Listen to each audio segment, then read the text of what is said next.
New Zealand has ordered the military to strengthen its border controls after a quarantine blunder broke the country's 24-day coronavirus-free run. At least 320 close contacts have been identified after 2 imported cases were confirmed. It's a setback for New Zealand, which was one of the first few countries to return to near pre-pandemic normality. New Zealand declared itself COVID-19 free last week, lifting almost all domestic restrictions.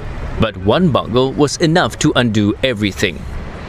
2 New Zealand citizens returning from the UK to visit their dying parent were allowed to leave a managed isolation facility without a COVID test and then subsequently tested positive. This case represents an unacceptable failure of the system. It should never have happened, and it cannot be repeated.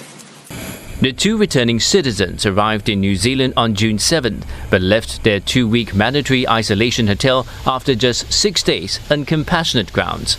It was only after they made a 650-kilometre road trip from Auckland to Wellington that they were discovered to have the virus. Prime Minister Jacinda Ardern took swift action on Wednesday, calling in the military to oversee border quarantine operations.